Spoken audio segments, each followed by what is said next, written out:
AI writing Shakespeare, generating entire movies just from a single word. Like 2 years ago, that was pure science fiction. And now, Yeah. it's totally the world we live in. Yeah, it's crazy. It is crazy. And that's what we're diving into today. Okay. A New Year's greeting from Teacher Zoo. You sent this in, Right. and it's not your typical tech analysis. It's looking at AI, Right. but through this lens of faith and what it means to be human. Yeah, it definitely a unique perspective. It makes you think about how fast everything's changing. I mean, like, it feels like yesterday we were all amazed by ChatGPT. I know. And now we've got, like, Neuralink blurring the lines between our brains and computers, just like the greeting says. It's hard to keep up. Neuralink is, mind-blowing by itself. But then you add Notebook LM, which is like having the ultimate research assistant. That's true. And then there's Movie Gen. Just type in a word and it makes a whole video. It's insane. I know, it makes you wonder if we're getting a little ahead of ourselves. Yeah. The greeting compares all of this to, like, the early days of the internet. Oh, interesting. Maybe it's even faster and with a bigger impact than the internet. Did we even learn all the lessons we needed to from that? It's a great point. And then Teacher Zoo goes even further. They ask some really deep questions about what it all means for humanity. Like what? Like, if we can replace body parts with AI prosthetics, a liver or a kidney or even a heart, where does it end? Yeah. That is where it gets really interesting. Right. The greeting uses that exact example, replacing organs. But then it asks, what about replacing parts of the brain? Oh. Could we even do that? And if we did, would it change what it means to be human? It's like a sci-fi thought experiment, but it's becoming real. If more and more of us are, running on AI, are we even human anymore? Right. Teacher Zoo even calls us silicon-based humans, which I gotta admit, kind of freaks me out. It definitely challenges our ideas of what makes a life, what consciousness even is. For sure. Are we seeing a new type of evolution? Or are we in totally uncharted territory, like the greeting says? Are we playing God? Ooh, that's a good transition to the darker side of all this. Which Teacher Zoo doesn't shy away from at all. They seem especially worried about deep fakes messing with truth and the rise of AI running wars. Is this all hype, or is there something real to be worried about? I think they're real concerns, very much so. You do? Yeah, think about it. If anyone can make a video of, anyone saying or doing anything, and it looks totally real. Oh, right. What happens to knowing what's true? It could completely mess up democracy, the justice system, even just, relationships with people. And then there's the fact that we might have AI weapons. Yeah. Robots deciding who lives or dies on a battlefield. That's what Teacher Zoo is describing, and it's scary. And very possible, given how fast AI is developing. Yeah. The greeting says we might be opening Pandora's box with all of this, that we're unleashing things we don't understand and might not be able to control. That's a pretty serious thought. It is. It makes you wonder if humans are getting a little too big for their britches with AI. The greeting uses the word hubris, which means we're so caught up in what we can do that we aren't thinking about what we should do. Sure, true. Right. Which kind of reminds me of Adam and Eve in the Bible, doesn't it? Oh, how so? That wanting to know more and more, even if it comes with bad consequences. The greeting doesn't say we should reject all progress, but we need wisdom to guide us. Okay, so let me see if I'm getting this. Teacher Zoo is saying it's not about being afraid of AI. It's about being careful and knowing what it can't do. Exactly. AI is a tool. It is. Any tool can be used for good or for bad. It all comes down to human character. So it's not the AI that's the problem, it's us. It's our choices and intentions and our values, if we even have them. This really makes me think because AI might be able to be intelligent like humans, but can it be moral? Can it have compassion? Good question. And one that Teacher Zoo really gets into. They say that even if AI could write music like Beethoven or stories like Shakespeare, which blows my mind, it wouldn't have a soul. It wouldn't have those things that make us human, that go beyond just logic. So if AI can do all this amazing stuff, what makes us humans special? Where do we fit in with all these smart machines? That's the big question, isn't it? And one we all have to think about as AI gets more and more a part of our lives. We were just talking about AI and having a soul or not having one. Yeah. Teacher Zoo really gets into that. It's pretty deep stuff. Yeah, for sure. Could an AI ever really understand love or grief or even spirituality? The greeting argues that even if AI could perfectly copy human creativity, even make amazing art or write a book, Right. it'd still be missing something fundamental, no soul. So it couldn't really get the meaning behind what humans go through. So that's what they mean by the wisdom gap. Mm-hmm. AI might be able to outthink us sometimes, Yeah. but it doesn't have that moral part, knowing right from wrong, that comes from, I guess, a soul.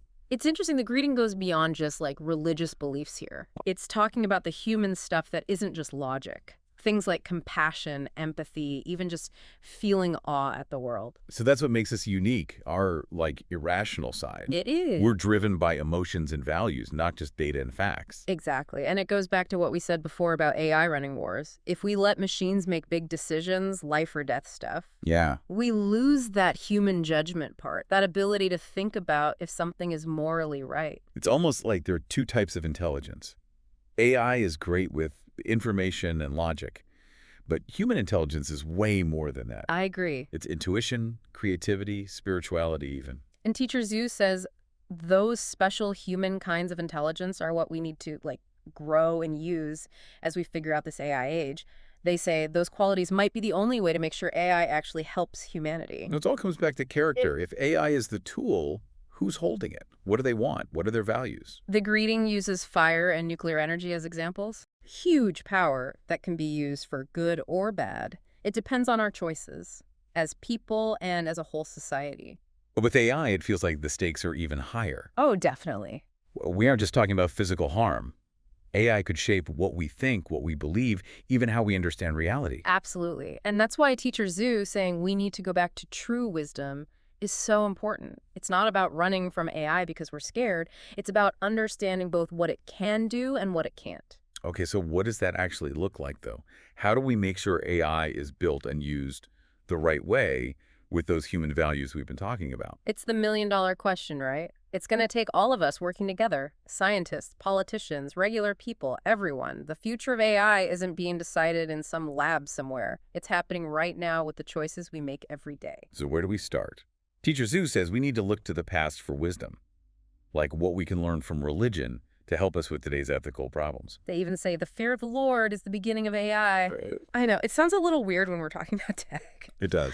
But I think what they mean is we need to be humble. We don't have all the answers. And we need to have respect for these powerful technologies. Like a sense of awe. So not making AI into a religion, but realizing it's so important that we can't treat it like just another invention. We need to be responsible, knowing our choices affect way more than just us. For sure. And it's not just a message for religious people either. It's a message for all of us to be more thoughtful, to ask the hard questions, to demand that AI is used in a way that fits with our deepest human values, whatever those might be for each person. It reminds me of that sci-fi idea where scientists make a super smart robot to solve all our problems. Right. And then, of course, it turns on us. Yeah, hopefully real life won't be that dramatic. Hopefully not. But it is a good reminder that even if we mean well, things can go wrong. Yeah, and that's why the great in talking about a renewal of souls is so powerful, I think. It's not just about making the AI better, it's about looking at ourselves.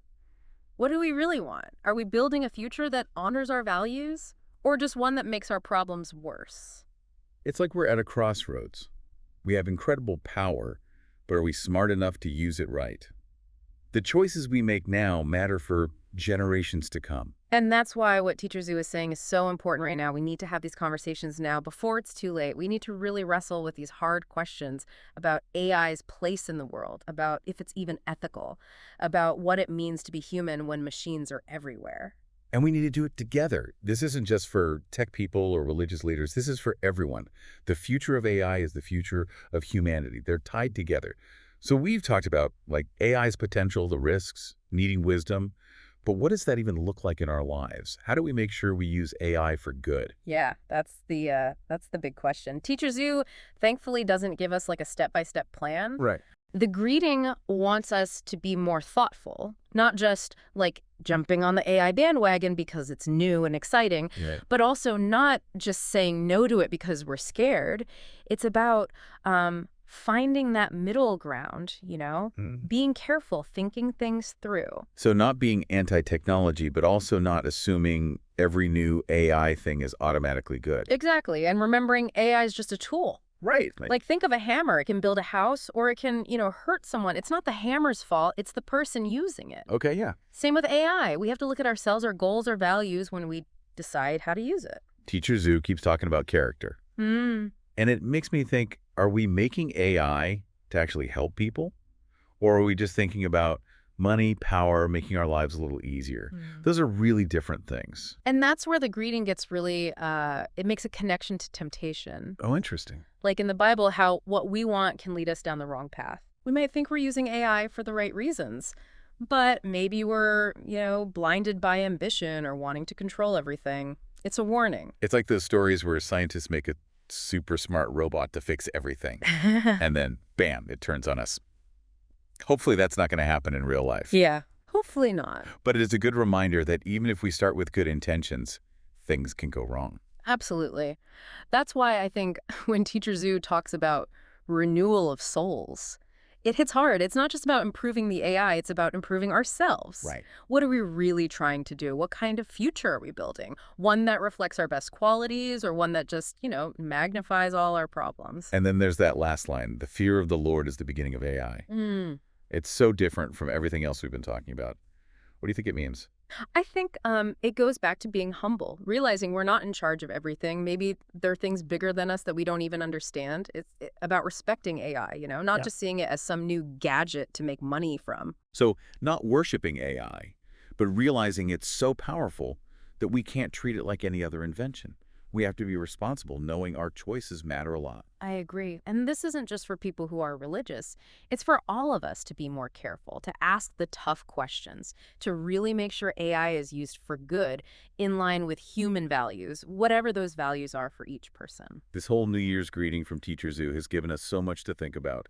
So to everyone listening, what stands out to you? What questions do you have about AI and where humanity's headed? Yeah, what are your takeaways? Do you agree with what Teacher Zhu is saying? Do you have different hopes or worries? What kind of wisdom do you think we need to handle this whole AI thing? We really want to hear from you. Share your thoughts on our website. Join the discussions online. This isn't just about technology. It's about our future as humans. And that's a conversation we all need to be part of. Thanks for joining us on this deep dive. Until next time, keep learning, keep asking questions, and keep searching for that wisdom, especially when things seem uncertain.